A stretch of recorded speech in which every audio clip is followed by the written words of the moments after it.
500 francs par mois pendant 30 ans. Si tu places cet argent intelligemment, tu finis avec presque 1 million de francs. Mais si tu le places mal, avec exactement le même montant et le même effort, tu peux finir avec une grande perte. Et c'est 1 million de francs de différence au moins. Et c'est l'histoire de la plupart des gens en Suisse. Parce qu'on vit dans le pays qui a le meilleur système de prévoyance au monde. Mais en même temps, les Suisses adorent épargner. On adore laisser notre argent dormir sur des comptes bancaires. Alors aujourd'hui, je vais vous donner tout ce qu'il faut comprendre, vraiment tout ce qu'il faut faire, à mon avis, pour devenir un bon investisseur suisse. Je vais tout donner de A à Z. Il fait assez chaud aujourd'hui aussi à la montagne, donc si vous me voyez transpirer ou respirer un peu fort pendant cette vidéo, c'est juste parce qu'il fait 35 degrés dehors, il fait vraiment chaud. Mais ça faisait vraiment longtemps que je voulais tourner cette vidéo parce que je trouve qu'un guide aussi complet pour investir en bourse, tout simplement, n'existe pas en Suisse. Alors, il y a 4 choses qu'il faut comprendre. 1. En Suisse, tes plus-values en bourse peuvent être exonérées d'impôts. C'est une rareté à l'échelle mondiale et la plupart des gens ne l'utilisent pas assez en Suisse. 2. Ta banque te fait peut-être payer un ordre de bourse 70 fois plus cher que d'autres solutions que je trouve sont peut-être même plus simples que votre banque classique. 3. Les conseils qu'on répète à tous les Européens, qui est par exemple de prendre des ETF capitalisants ou des ETF irlandais, sont souvent même faux en Suisse. Et ça te coûte du rendement chaque année aussi. Ensuite, 4. Il y a de l'argent gratuit que l'État te laisse récupérer et tu le laisses probablement sur la table chaque année. On va voir tout ça ensemble, les plateformes, les ETF, la fiscalité, le portefeuille. On va vraiment tout voir de manière pratique aussi. Et je vais finir avec un plan concret que tu peux même lancer immédiatement après cette vidéo. Et je veux que cette vidéo soit une mini formation complète que normalement en Suisse, pour les mêmes informations, si on va rester honnête, il faut peut-être payer assez cher pour les avoir ou payer quelqu'un pour avoir du conseil. Parce que bien sûr, cette vidéo n'est pas du conseil financier personnalisé, mais c'est plutôt le cumul des années travaillées en finance de mon côté, en banque, en Suisse, après aussi avoir vu et aidé des milliers de personnes en Suisse avec le développement de leur patrimoine et de leur éducation financière. Les intérêts composés. Commençons par le seul truc qui rend tout ça important. Les intérêts composés. L'idée, c'est que tes gains se mettent à générer leurs propres gains. Et c'est exponentiel. Et ça, c'est quand c'est tout plat au début et ça devient presque vertical à la fin. Alors, pour donner un exemple, on va reprendre nos 500 francs par mois. Sur 30 ans, tu vas sortir un total de 180 000 francs de ta poche. Et si on investit avec 8% de rendement, la moyenne des marchés américains, tu vas récupérer 750 000 francs. Et cette différence entre ce que tu investis, ce que tu mets et ce que tu gagnes, c'est pas toi. C'est le marché qui va travailler pendant que toi, tu dors. Mais il faut quand même rester assez lucide parce que je suis pas là pour te vendre du rêve. C'est pas mon but aujourd'hui. 8%, c'est une moyenne sur le long terme. C'est pas une promesse et c'est surtout pas une promesse sur le court terme. Parce que le long terme veut dire pour moi au moins 15 ans ou 20 ans. Il y aura bien sûr des années en baisse, parfois fortes, et tu vas toucher ce rendement uniquement si tu restes investi sur le long terme. La plupart des gens que je vois perdre ne perdent pas à cause du marché, ils perdent plutôt parce qu'ils vendent au pire moment et plutôt parce qu'ils ont peur. Et c'est le piège numéro 1, d'avoir peur parce qu'on n'est pas assez renseigné.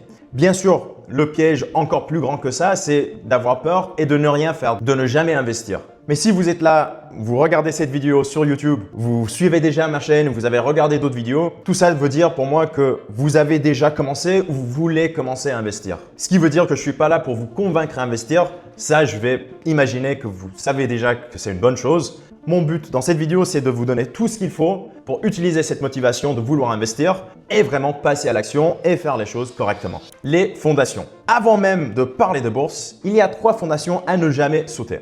La première, tu n'investis que l'argent dont tu n'as pas besoin tout de suite. La question à te poser est simple. Si le marché baisse de 20% l'année prochaine, est-ce que je peux attendre tranquillement qu'il remonte? Si la réponse est non, cette somme devrait rester de côté, de ne pas être investie. La deuxième chose, c'est qu'il faut garder un matelas de sécurité en cash. Un matelas de sécurité, pour moi, c'est entre 3 et 6 mois de dépenses, de tes dépenses, qui sont accessibles sur un compte et qui ne sont jamais investis. Le but, c'est jamais d'investir tout notre argent et ne jamais avoir une partie à côté qui est secure. J'ai vu vraiment trop de gens qui pensent que j'ai, je sais pas, 50 000 francs dans mon compte, je veux tout investir parce que je veux pas laisser des gains sur la table. C'est pas la bonne manière de réfléchir. Il faut penser long terme et le mieux, c'est d'avoir entre 3 et 6 mois de dépenses à côté si jamais il y a un souci. Et je dis entre 3 et 6 mois parce que si jamais vous avez des enfants, par exemple, plus de responsabilités, généralement c'est plutôt 6 mois, mais si vous êtes plus indépendant, c'est plutôt 3 mois. Ça dépend bien sûr de votre situation personnelle. Et c'est ce matelas qui t'évite de vendre tes actions en panique quand un imprévu va tomber. Et les imprévus tombent toujours sur le long terme, on ne va juste pas pouvoir les voir venir. La troisième fondation, c'est de commencer tôt. Même avec 100 francs, même avec 50 francs, le temps est ton meilleur allié. Et de loin. Parce que pour moi, montrer à un enfant qui a 18 ans comment investir, comment commencer, même juste lui donner l'éducation et lui expliquer la puissance des intérêts composés, à mon avis, c'est le meilleur cadeau d'anniversaire. Même s'il veut un vélo, il faut lui expliquer comment fonctionnent les intérêts composés. Et si vous avez des enfants qui ne savent pas comment fonctionnent les investissements, partagez cette vidéo avec eux et dans 30 ans, ils vont vous remercier parce que si vous faites les calculs, vous allez voir très rapidement qu'il y a une énorme différence entre investir pendant 20 ans et investir pendant 30 ou 40 ans. Et c'est souvent une différence de plusieurs millions même. La prévoyance suisse. La colonne vertébrale de la prévoyance suisse, c'est le système des piliers que j'imagine vous connaissez un peu déjà. Officiellement, il y en a 3, mais très souvent, j'aime ajouter un 4e pilier dans ma façon de voir les choses. Si vous avez déjà vu mes autres vidéos, vous savez peut-être de quoi je parle déjà, mais je vais tout expliquer assez rapidement. Donc, on commence avec le premier pilier, c'est le AVS, vous le connaissez déjà j'imagine. C'est notre filet de sécurité, ça nous assure le minimum vital et c'est toujours obligatoire. Ensuite, le pilier 2, c'est la LPP, c'est ta caisse de pension. Et avec le pilier 1, les deux visent à te redonner environ 60% de ton dernier salaire à la retraite. Ensuite, le troisième pilier, le pilier 3 ou le 3A plutôt, c'est ta prévoyance privée avec un gros avantage fiscal. Je vais entrer dans les détails de ce pilier après, mais très rapidement, c'est déductible de ton revenu imposable. Donc, chaque franc que tu mets dans le pilier 3A est moins d'impôts dans la même année. Ensuite, il y a aussi un plafond, un peu plus de 7 200 francs par an, ce qui fait autour de 600 francs par mois. Et si tu es indépendant, tu peux monter jusqu'à 20% de ton revenu net. Mais bien sûr, cet argent est quand même bloqué jusqu'à la retraite. Donc, le souci, c'est que même en mettant le maximum chaque année, tu vas plafonner et tu ne vas pas pouvoir accéder à cet argent aussi. Et tu vas aussi plafonner en termes de montant, mais aussi en termes de performance. Parce que ta performance est limitée, il y a une limite sur ce que tu peux faire avec un pilier 3, à quel point c'est flexible. Donc, pour bâtir un vrai patrimoine, les troisièmes piliers ne suffisent pas. Et c'est là qu'arrive ce que j'appelle le pilier 4, le 4e pilier. Et j'appelle nos placements libres notre 4e pilier. Aucun plafond, ton capital reste toujours disponible et le potentiel de croissance est illimité. On a autant de flexibilité qu'on veut. Et c'est le seul pilier où c'est toi qui tiens le volant. Et c'est tout le sujet de cette vidéo et je vais tout expliquer. Parce que comme le pilier 3, je coupe même le pilier 4 en deux. On a le pilier 4A qui est ton corps de portefeuille à long terme, celui qu'on ne va pas toucher et généralement ce sont uniquement des ETF. Et si vous ne savez pas ce que c'est un ETF, je vais l'expliquer après aussi. Ensuite, on a le pilier 4B qui est ton socle plus flexible, le socle actif pour les opportunités et donc généralement notre partie d'action dans notre portefeuille. Donc, on a un socle passif et un socle actif dans notre pilier 4, donc le 4A et le 4B. Et il faut comprendre comment les construire et comment ils vont travailler ensemble. Mais juste petite précision avant d'avancer, le pilier 4, ce n'est pas un terme officiel, c'est juste ma manière personnelle d'expliquer que les investissements libres en Suisse sont aussi essentiels que les autres piliers de la prévoyance. Et je pense même que je suis le seul à l'expliquer comme ça. Donc, j'espère que ça a un peu de sens pour vous. Je pense que si vous tapez pilier 4 sur Google, vous n'allez rien trouver. Mais c'est mon but de montrer que c'est vraiment essentiel. Et pour montrer à quel point c'est essentiel, j'aime toujours aussi partager une citation de Warren Buffett, le meilleur investisseur de tout le temps. J'imagine peut-être vous avez entendu son nom déjà. Mais lui, il disait que si tu ne trouves pas un moyen de gagner de l'argent pendant que tu dors, tu vas travailler jusqu'à ta mort. Et voilà, c'est ça, c'est essentiel, c'est le 4e pilier. Mais avant d'investir un seul franc, il faut comprendre un piège. Parce que beaucoup d'investisseurs suisses doublent leurs risques sans le savoir. Et vous allez voir dans cette vidéo que je parle beaucoup de 4 choses principalement avec l'investissement. Le risque, donc je vais vous expliquer comment les Suisses doublent leurs risques, mais aussi le rendement, où on parle de performance, rendement, rentabilité. Généralement, c'est la même chose. Il y a bien sûr des nuances, mais des fois, c'est interchangeable. mais généralement, c'est le même concept. Donc, risque, performance, on a les frais et on a les impôts. Mais pour revenir voilà, à mon point de doubler votre risque, il faut comprendre qu'il y a de grandes chances que dans ton pilier 3A, tu sois déjà investi en actions et particulièrement des actions suisses. Pourquoi? Parce que la loi en Suisse oblige les fonds 3A à détenir une part minimale d'actifs suisses. Donc, sans même y avoir réfléchi, tu as probablement du Nestlé, du Roche et du Novartis dans ton pilier 3A. Mais ce sont aussi les 3 actions que les Suisses aiment acheter le plus hors pilier 3A. Donc, dans le pilier 4, dans les investissements libres, les Suisses aiment aussi acheter ces actions et ça vient de ce qu'on appelle le biais de familiarité. Parce qu'on investit dans ce qu'on connaît, dans ce qu'on voit quotidiennement. Et les Américains, par exemple, adorent investir dans Apple et Microsoft. Nous, en Suisse, on a nos 3 géants, Nestlé, Roche et Novartis. On les voit partout, donc on se sent en sécurité si on achète des actions de ces 3 entreprises. Mais le problème, c'est que si tu as déjà ces 3 entreprises dans ton pilier 3A et que tu rajoutes un ETF suisse dans ton pilier 4 ou même juste les actions individuelles en pensant de diversifier ton patrimoine, tu peut-être es en train de faire l'inverse. Tu vas concentrer ton patrimoine sur les mêmes entreprises, donc tu vas augmenter ton risque. Et en finance, on l'appelle un risque non systématique. Ce qui veut dire que c'est un risque lié à des entreprises spécifiques et généralement le risque qu'on devrait pouvoir contrôler avec un portefeuille plus diversifié. L'inverse, alors le risque systématique, c'est le risque qu'on ne peut pas trop contrôler. Ce sont plus les marchés qui vont bouger et impacter tout le monde. Mais le risque non systématique, qui est plus le risque de notre portefeuille directement lié à des entreprises, c'est ce qu'on devrait vraiment contrôler et maîtriser avec un portefeuille diversifié. Mais il faut aussi remettre toutes les choses à l'échelle parce que la Suisse, c'est seulement 2 ou 3% de la bourse mondiale. Honnêtement, pour un petit pays de la taille de la Suisse, c'est pas mal 2-3%. Mais pour nous, en tant qu'investisseurs, c'est très peu. Et bâtir toute ta fortune là-dessus, uniquement sur 2% de tout le marché, c'est pas très prudent et c'est de faire un gros pari sur la Suisse. Alors, l'étape 0, avant de commencer, et celle que je trouve presque personne fait vraiment en Suisse, c'est de regarder et comprendre ce que tu as déjà dans ton pilier 3A avant d'acheter quoi que ce soit ailleurs ou ouvrir un compte. Alors, la première vraie question, où est-ce qu'on ouvre notre compte pour investir? Bien choisir sa plateforme dès le départ, c'est primordial, c'est essentiel parce que changer plus tard va devenir coûteux parce que vous avez déjà appris comment utiliser une plateforme et des fois même il faut payer des frais pour changer de plateforme. Mais il ne faut pas avoir peur parce que choisir sa plateforme est assez facile parce qu'il y a juste 2 questions assez simples à se poser pour savoir vraiment quel courtier ou quelle banque vous convient. La première question, c'est banque classique ou banque en ligne. La banque classique, c'est UBS, Raiffeisen, ta banque cantonale, plein d'autres banques comme ça, Migros, etc. C'est le confort, c'est la centralisation, mais ça vient presque toujours avec des frais qui sont plus élevés et certains qui vont être même bien cachés dans les produits. À l'inverse, une banque en ligne, en termes de frais, est souvent beaucoup mieux.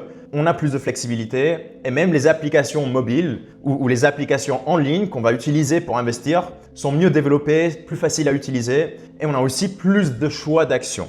Alors grosso modo, je suis en train de dire que les solutions en ligne sont mieux pour faire les choses simplement et pour minimiser vos frais. Mais ce n'est pas pour tout le monde parce que si vous voulez faire des choses plus complexes, par exemple des crédits lombards en banque privée ou même juste de centraliser tout votre argent dans la même banque, donc il faut vraiment poser la question, qu'est-ce qui est plus important pour vous? Avoir moins de frais et faire les choses plus simples ou peut-être centraliser votre argent dans la même banque?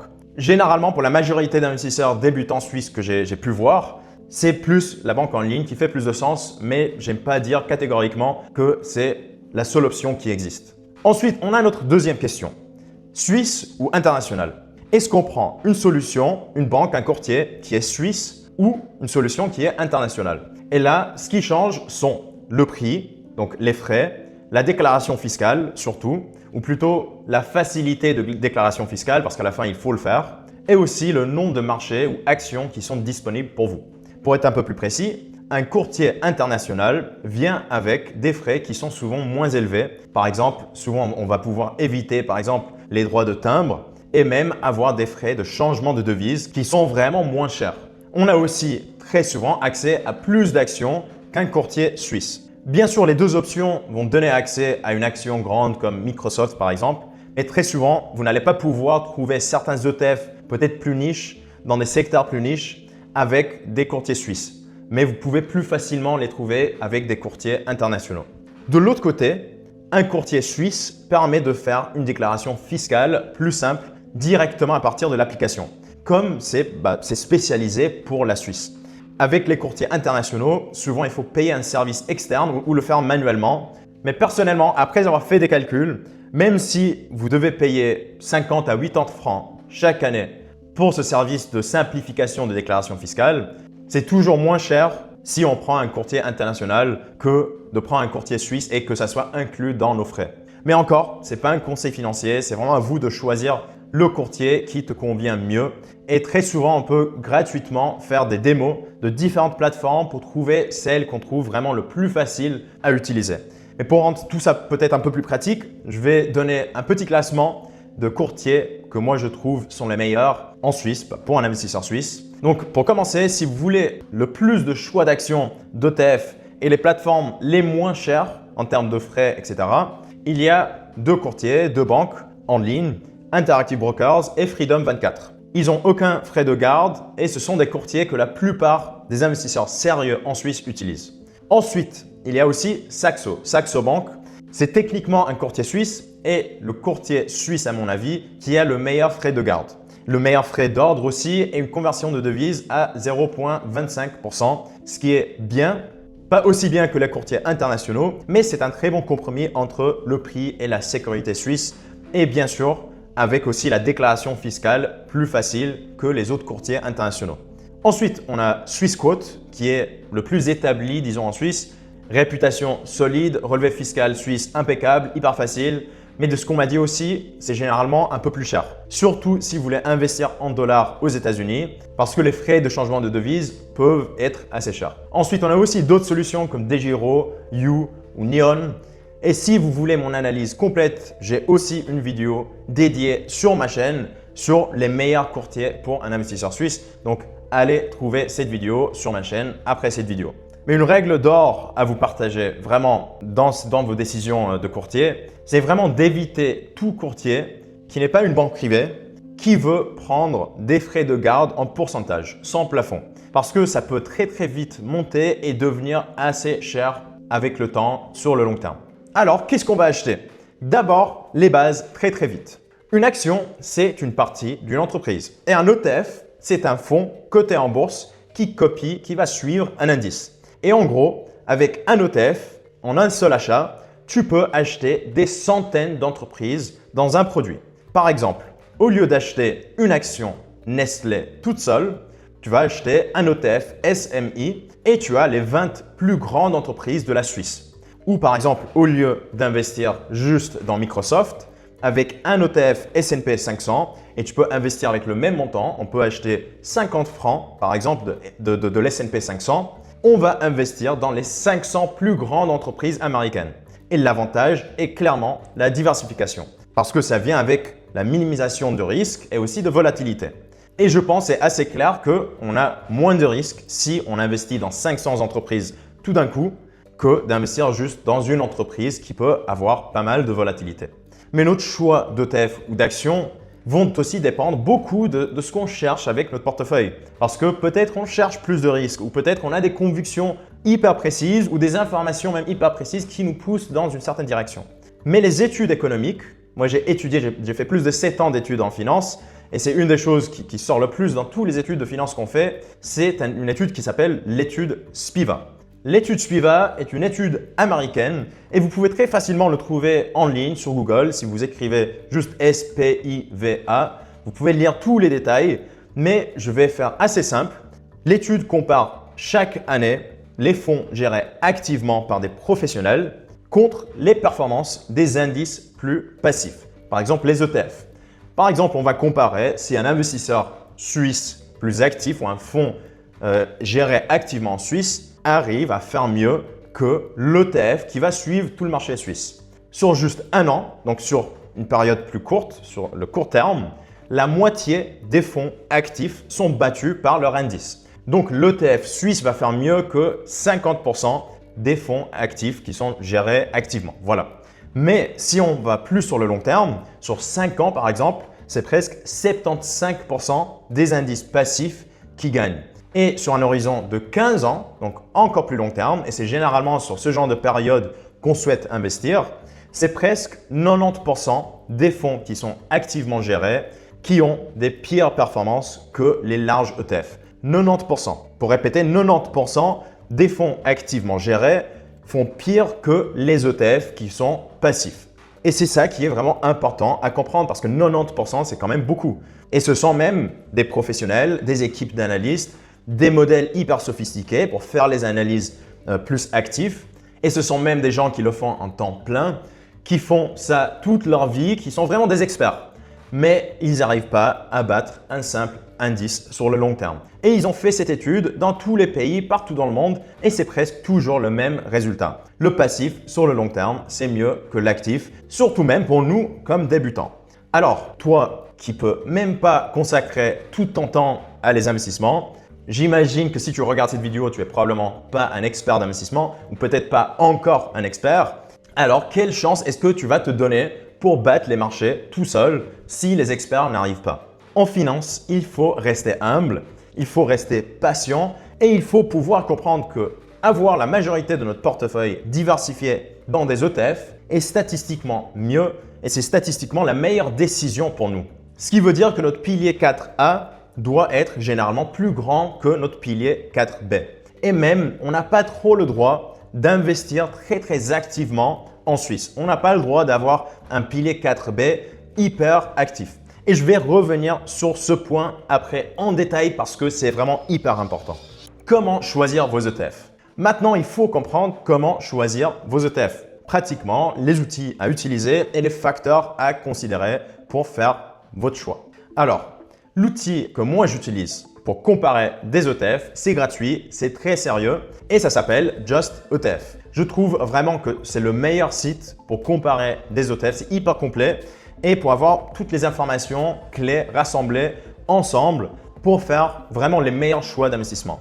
Je ne suis pas payé, je n'ai pas de code promo, c'est vraiment mon opinion personnelle et ça c'est après avoir investi et analysé pendant des années.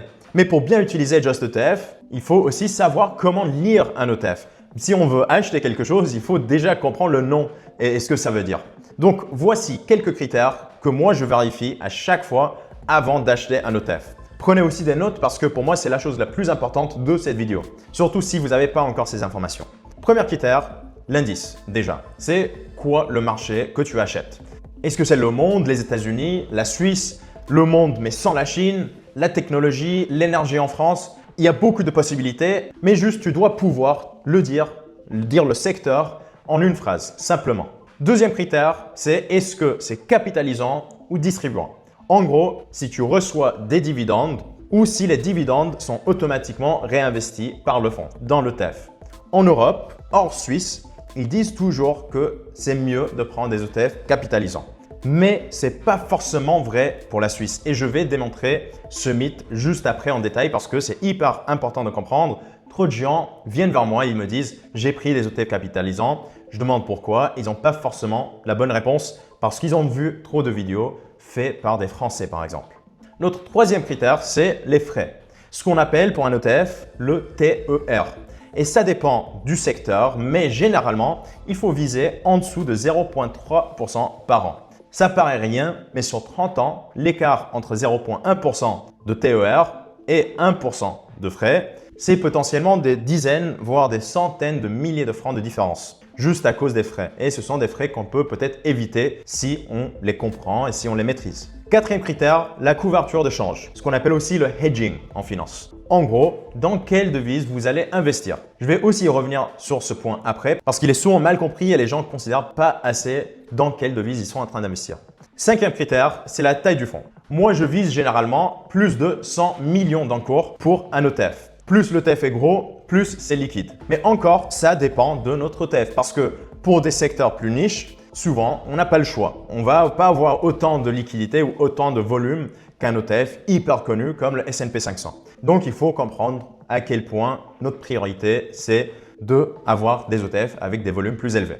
Sixième critère, c'est le focus. Et ce que je veux dire par focus, c'est la concentration de l'ETF. Parce que pour la base de ton portefeuille, pour le pilier 4A, le socle passif, c'est mieux de rester plus large et généraliste. Les ETF plus thématiques, comme des ETF qui sont spécialisés sur la tech ou les énergies vertes et tout ça, sont des paris de plus et c'est généralement mieux de les garder pour ton pilier 4B ou même dans votre pilier 4A, mais avec beaucoup plus de modération. Les mythes de l'investissement en Suisse. Maintenant, revenons sur le deuxième critère que je viens de mentionner et c'est le premier mythe à démontrer. Comme j'ai expliqué, un ETF capitalisant réinvestit les dividendes tout seul, à l'intérieur du fonds. Un ETF distribuant te verse l'argent sur ton compte. Et le mythe, c'est de croire que le ETF capitalisant te permet d'éviter l'impôt sur les dividendes. En France, c'est vrai, en Allemagne, c'est vrai, en Italie, c'est vrai, en Suisse, c'est faux. Parce que le fisc t'impose le dividende, qu'il soit versé ou réinvesti dans le fonds. Tu dois le déclarer dans les deux cas. Tu dois toujours payer des impôts sur les dividendes, même si tu ne les vois pas, même s'ils sont réinvestis. En France, en Italie, en Allemagne, ce n'est pas le cas. Si tu ne touches pas les dividendes, tu ne payes pas des impôts dessus. Mais il y a quand même des avantages des fonds capitalisants parce que ça peut potentiellement permettre de minimiser les frais de transaction. Parce que des fois, si vous voulez réinvestir les dividendes vous-même, donc recevoir les dividendes et les réinvestir vous-même, c'est plus cher parce que vous devez payer des frais de transaction chaque fois.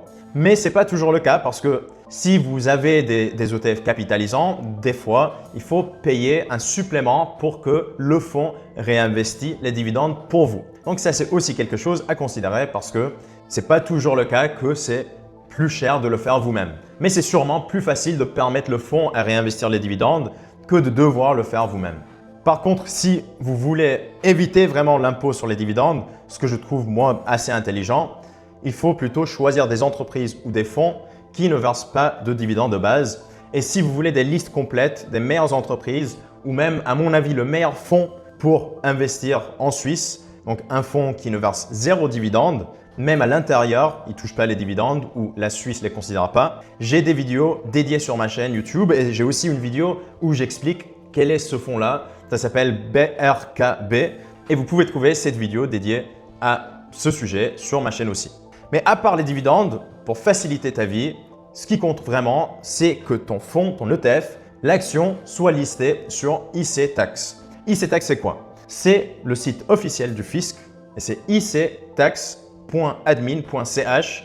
Et si l'ETF est listé, et c'est le cas pour vraiment la plupart des gros ETF, tu vas payer l'impôt uniquement sur le dividende, jamais sur la plus-value, si vous êtes investisseur privé. Le piège, c'est si un ETF capitalisant n'est pas listé sur IC-Tax, tu risques d'être imposé sur toute la croissance. Et c'est quelque chose qui peut être assez facilement évité.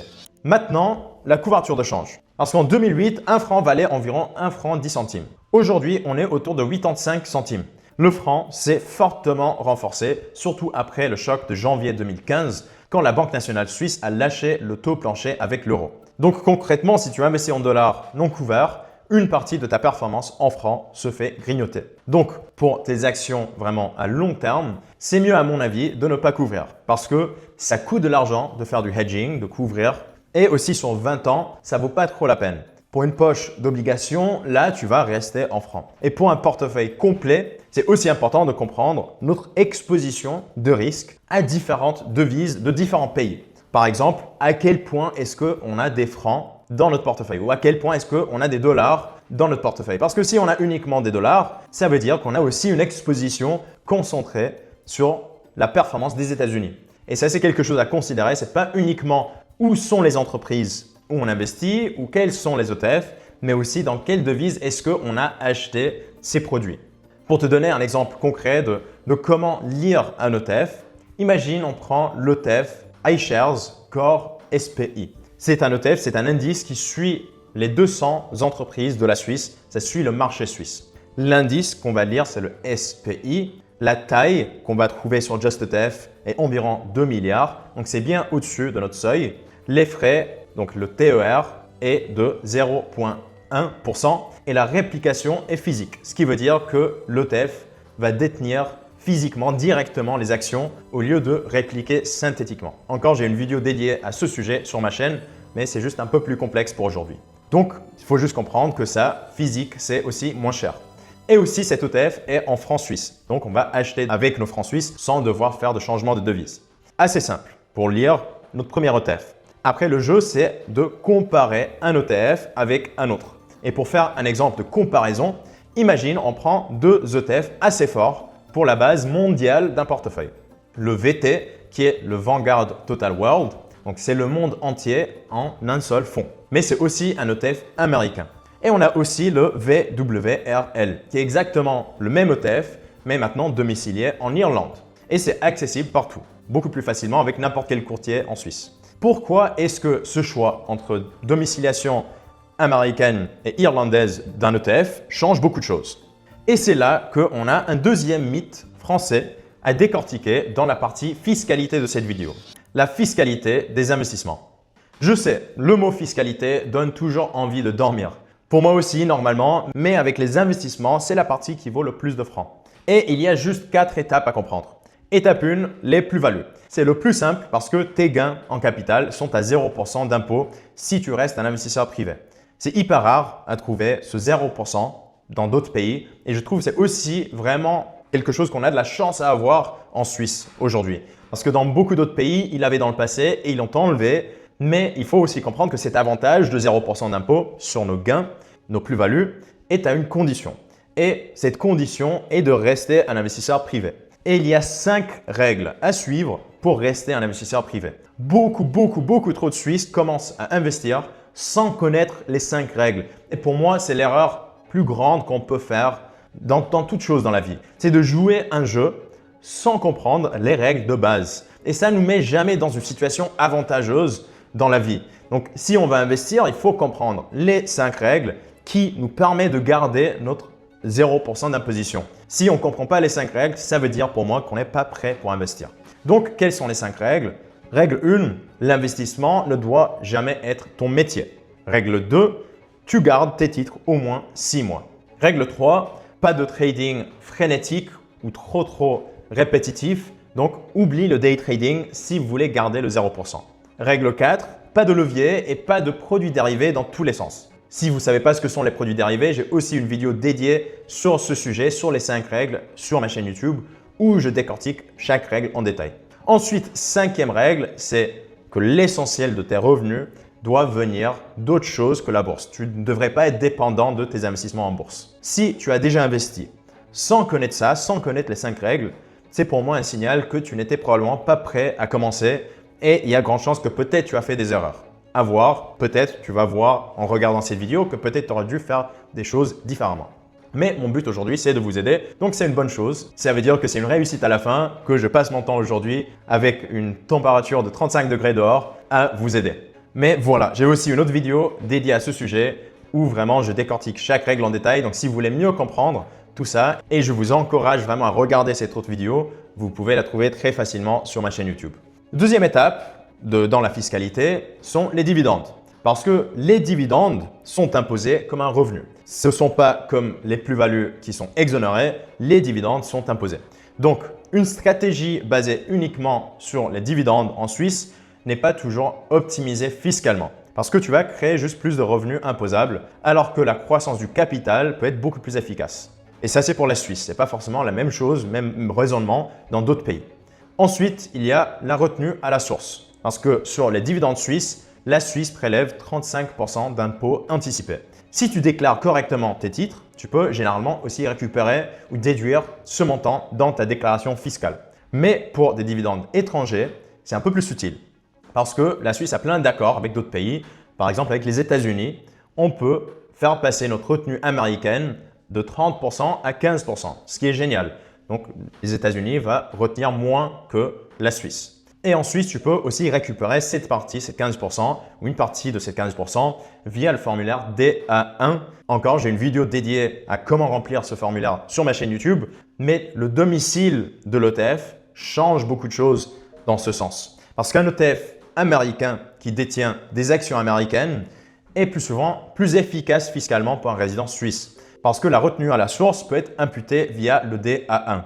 Avec un ETF irlandais, c'est aussi faisable, mais ça subit généralement aussi une retenue de 15% au niveau du fonds qu'on ne voit pas, qu'on ne peut pas récupérer sur les dividendes américains. On peut bien sûr récupérer la retenue à la source après, mais il y a une partie là qu'on ne peut pas récupérer directement. Donc, le résumé est simple. Pour un résident suisse, les ETF américains peuvent parfois être plus efficaces fiscalement si on a accès à ces ETF. Et c'est généralement un peu mieux que les ETF irlandais, mais les ETF irlandais restent très pratiques, très accessibles, généralement plus accessibles que les ETF américains. Parce qu'en Europe, très souvent, on n'a pas le droit même d'acheter des ETF américains. Donc, c'est pour ça qu'en France, ils vont que pousser les ETF irlandais. Mais en Suisse, on a quand même la possibilité, ou c'est légal quand même, de le faire. Donc voilà, les ETF irlandais restent quand même très populaires pour des investisseurs et largement suffisants. Et parfois, c'est même plus adapté qu'un ETF suisse selon la situation. C'est pour ça que les gens poussent plus des ETF domiciliés en Irlande que des ETF domiciliés en Suisse. Et juste parce que l'ETF est domicilié en Irlande ne veut pas forcément dire que la devise est en euros. Ça, c'est aussi un point à comprendre. Parce que des fois, les gens ils se disent que l'ETF est en Irlande, donc ça veut dire que c'est juste un petit ETF, pas très connu, c'est un petit pays. Mais ce n'est pas vrai, c'est très commun en Europe d'avoir des ETF domiciliés là-bas, juste parce que l'Irlande offre un cadre fiscal avantageux pour les fonds. Et c'est pour ça qu'un grand nombre d'ETF sont domiciliés là-bas. Même les ETF les plus populaires de l'Europe sont domiciliés en Irlande. Étape 3, le droit de timbre. Parce que les courtiers suisses comme Swissquote et Saxo appliquent le droit de timbre. C'est 0,075% sur les titres suisses et 0,15% sur les titres étrangers.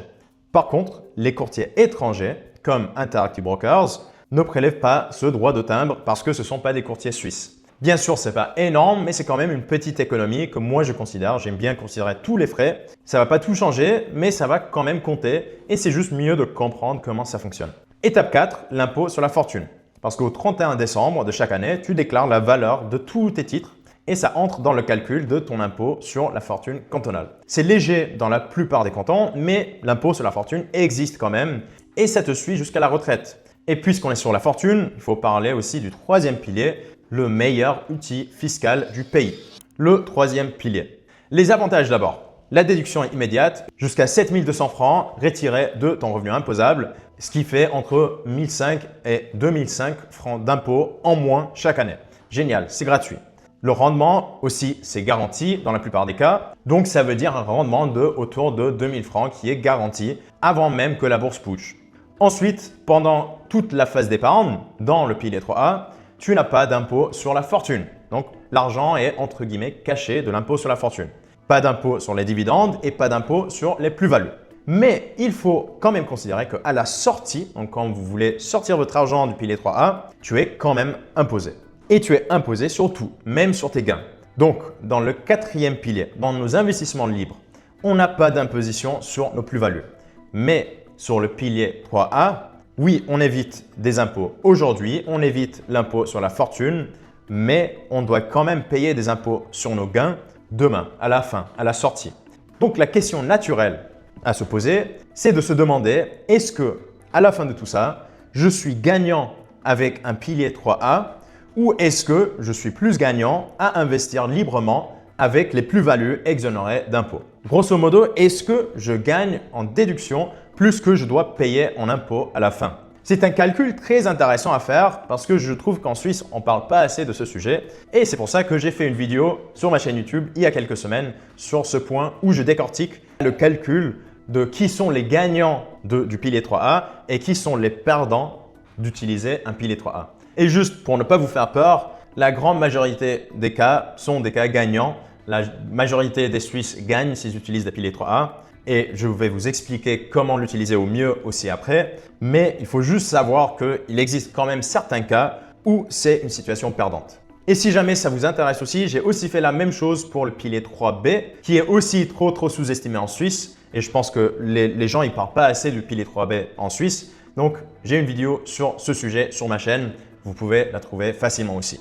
Bref, revenons au pilier 3A et je veux partager quelques bons réflexes qu'il faut faire ou qu'il faut avoir et aussi ce que peu de gens font avec leur pilier 3A. Donc d'abord, première chose à comprendre, c'est que c'est généralement mieux de prendre un 3A investi en ETF ou ce qu'on appelle un 3A investi en actions. Et dépendant de votre profil de risque, vous pouvez investir dans plus d'actions ou moins d'actions.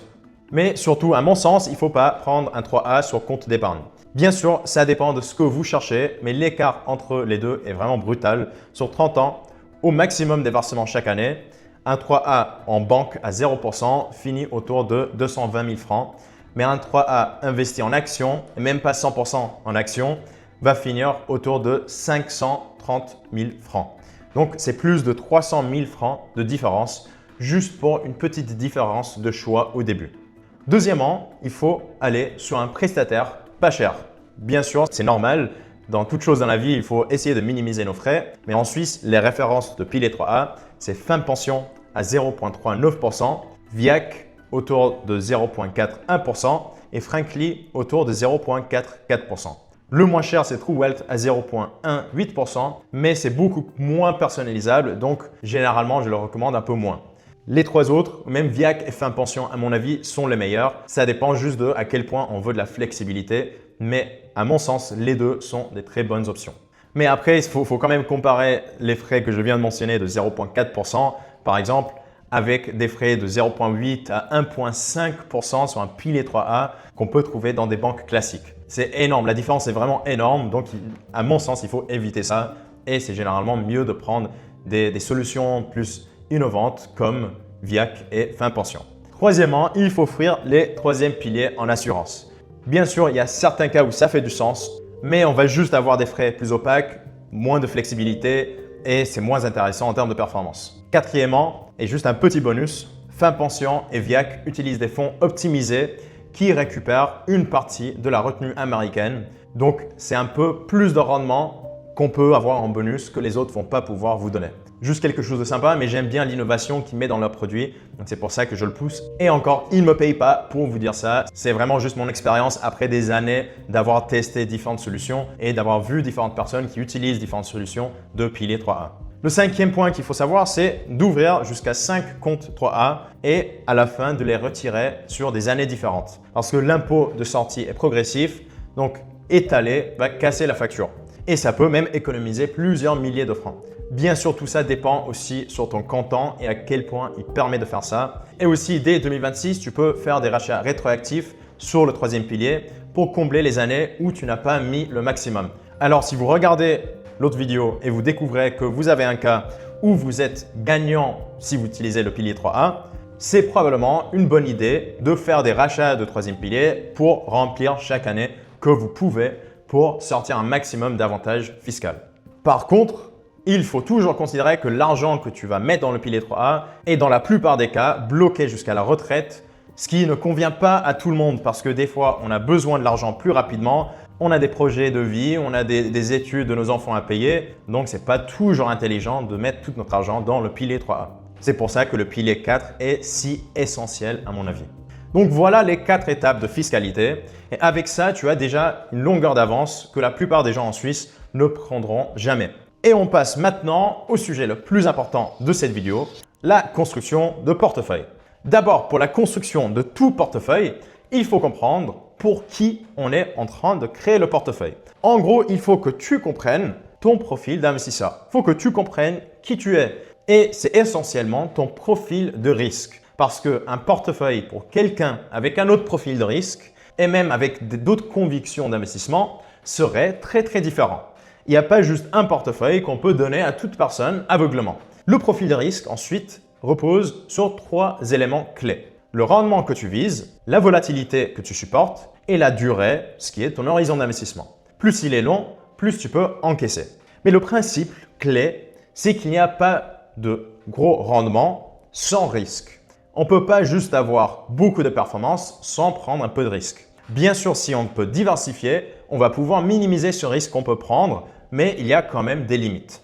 Parce que l'erreur classique, c'est de surestimer ou même de sous-estimer notre tolérance au risque. Il faut essayer de rester très honnête avec soi-même et c'est même là que moi je conseille d'avoir un point de vue externe pour vous aider à vous analyser. Parce que le meilleur portefeuille, ce n'est pas juste celui qui semble parfait au début, qui va gagner beaucoup d'argent dans la première année. C'est le portefeuille que tu vas pouvoir arriver à garder et même dans une crise, tu vas pouvoir continuer à investir dans ce portefeuille parce que c'est créé pour votre profil de risque. Donc, dès qu'on comprend notre profil de risque, et encore, j'ai une vidéo dédiée à ce sujet sur ma chaîne, les questions qu'il faut se poser pour comprendre qui vous êtes, quel type d'investisseur vous êtes. Tu peux trouver cette vidéo aussi sur ma chaîne. Dès qu'on comprend qui on est, tu peux maintenant commencer à choisir des ETF et des actions qui correspondent à ton profil et à tes objectifs. Parce que par exemple, tu peux aimer, adorer l'idée d'un certain ETF plus risqué, mais pas forcément avoir le profil de quelqu'un qui peut l'inclure dans son pilier 4A, dans son socle plus passif. Ce qu'on aime en termes d'investissement, ce n'est pas forcément le meilleur investissement pour nous. Il faut savoir faire les analyses. Ensuite, il faut aussi considérer le chevauchement de notre portefeuille. Au tout début de cette vidéo, on a vu le chevauchement entre le pilier 3A et le pilier 4, que peut-être on a déjà investi dans des actions suisses dans notre pilier 3A. Mais même dans notre portefeuille, dans notre pilier 4, on peut très souvent avoir des forts chevauchements.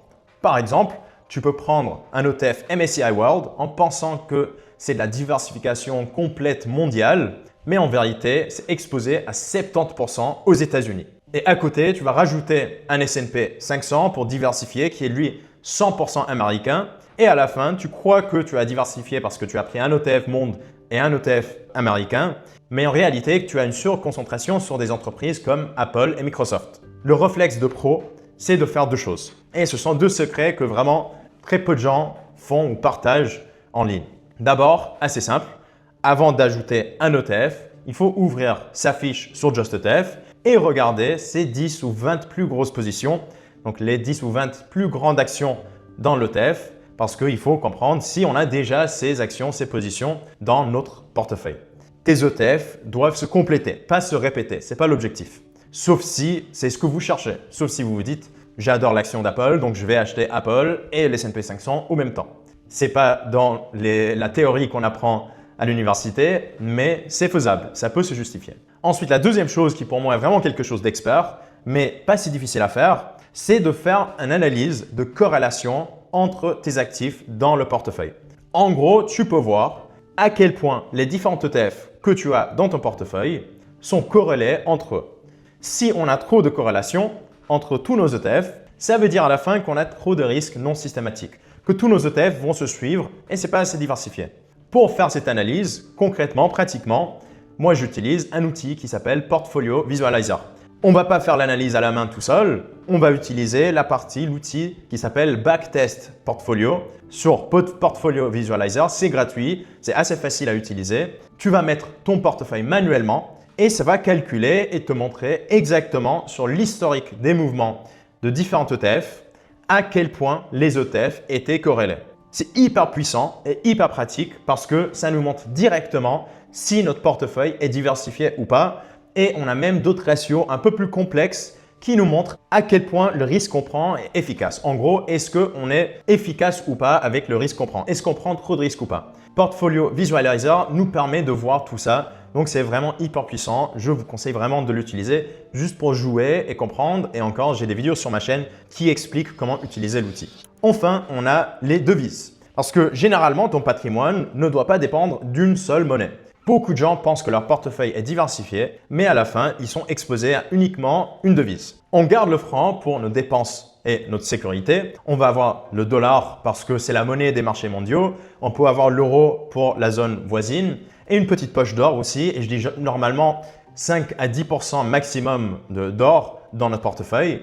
Et ça, on va l'avoir comme assurance en cas de gros soucis.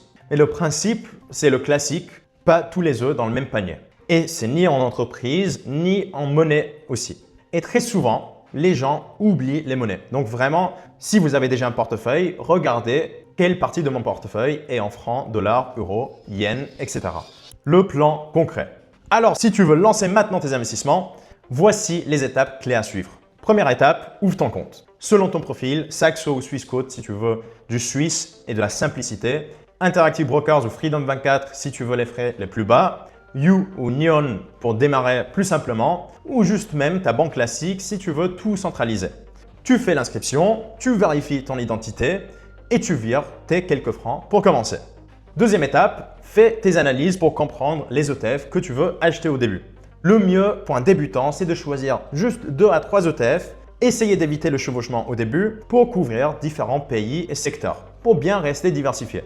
Trouve les ETF sur JustETF, fais une analyse sur Portfolio Visualizer et commence avec des choses assez simples. Au début, il ne faut pas complexifier, touche pas encore aux actions individuelles, juste commence avec 2-3 ETF, avec des petits montants, juste pour que tu comprennes à quel point l'investissement est facile.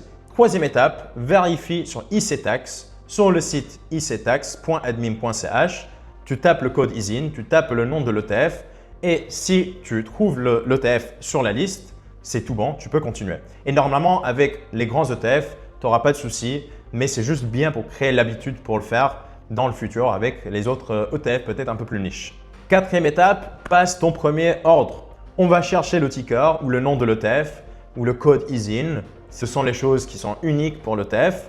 Choisir la bourse et la bourse suisse en francs t'évite une conversion inutile au début. Pour le type d'ordre, sur un ETF très liquide, un ordre au marché suffit. C'est peut-être plus facile au début, mais si tu veux maîtriser ton prix au centime, tu peux prendre aussi un ordre limite. Tu mets la quantité et assure bien que c'est la bonne quantité parce que j'ai vu déjà des erreurs des débutants qui ont trop acheté et ils se trouvent avec des dizaines de milliers de francs d'un ETF qui voulait juste acheter quelques dizaines de francs. Donc, vérifie toujours plusieurs fois et ensuite, tu peux valider. Et tu vas voir que c'est probablement moins long, c'est plus facile qu'une commande de pizza que tu peux faire. Cinquième étape, n'oublie pas le formulaire DA1 à la fin de l'année. À ta déclaration d'impôt, tu cherches la section titre étranger ou demande imputation forfaitaire. C'est souvent déjà même pré-rempli et c'est là que tu récupères la retenue américaine. 2 minutes de travail, c'est assez simple et tu vas avoir des francs récupérés. Pourquoi pas les prendre? Sixième étape, c'est combien et quand. Investis chaque mois, mais vraiment tous les mois. Dans chaque chose dans la vie, si on veut vraiment faire quelque chose bien, il faut être discipliné. Après, si tu as un gros montant tout d'un coup à investir, tu as deux choix. D'abord, il faut comprendre que tout investir en une fois gagne généralement 2 fois sur 3 parce que le marché monte plus souvent qu'il baisse et surtout sur le long terme. Mais investir tout d'un coup, c'est aussi beaucoup plus risqué pour un débutant. Donc, si tu viens de commencer à investir et tu as un gros montant à investir, le mieux c'est d'étaler sur quelques mois parce que ça va te permettre de lisser un peu les fluctuations de marché qui sont toujours imprévisibles. Tu peux aussi même faire des achats automatiques, ce qu'on appelle un DCA, pour éviter le travail de devoir faire les investissements toi-même. Et très souvent, les frais peuvent être même moins élevés dépendant de quel courtier tu utilises. Ensuite, le piège final, ne cherche jamais, vraiment jamais, à timer le marché. Surtout au début, parce que personne n'y arrive. Il faut pouvoir se dire qu'une baisse n'est juste une perte sur le papier. Et une perte devient uniquement réelle si tu vends ta position. Donc la pire erreur de ta vie d'investisseur, ce serait de vendre en panique, par exemple pendant un crack, sans vraie analyse derrière, sans stratégie, juste parce qu'on a peur. C'est là que les gens vont perdre leur argent. Et encore, on va perdre notre argent si on ne fait pas les bonnes analyses, si on prend trop de risques au début. C'est les erreurs les plus courantes que je vois avec tous les débutants que j'ai pu aider, pas bien s'informer avant de commencer quelque chose. Voilà, j'ai partagé déjà beaucoup de points différents aujourd'hui. Certains points, malheureusement, n'ont pas autant de profondeur que j'aurais voulu partager dans cette vidéo. Et c'est pour ça que sur ma chaîne, je crée des vidéos spécialisées sur certains sujets pour vous permettre de vraiment tout comprendre en détail. La finance, c'est un monde énorme, hyper vaste. Je ne peux pas tout mettre dans une vidéo malheureusement, mais j'ai essayé de donner un maximum, même avec cette chaleur. Et voilà, en Suisse, je trouve que notre culture adore l'épargne. Je pense qu'on est le pays qui est le plus fort à épargner dans le monde. Et c'est à la fois une qualité, mais aussi un défaut. Alors, si toi, tu es prêt à commencer à investir, juste fais-le avec prudence. Informe-toi au maximum avant de commencer. Évite les erreurs. C'est pour ça que je crée du contenu pour vous aider à perdre de l'argent inutilement, juste parce que personne t'a dit vraiment de comment faire les choses. Abonne-toi aussi à ma chaîne YouTube si ce n'est pas encore le cas. Encore, tu vas trouver des vidéos pour t'aider avec tes prochaines décisions financières. Plus d'éducation peut uniquement t'aider. Je vais aussi mettre des vidéos ici et ici à l'écran pour te donner d'autres pistes pour t'aider par la suite. Et dis-moi aussi en commentaire si jamais tu as des questions sur les différents points que j'ai mentionnés aujourd'hui, sur la fiscalité, le choix de la plateforme ou sur juste les actions en général ou sur mes actions préférées. Sinon, à très bientôt dans une nouvelle vidéo financière.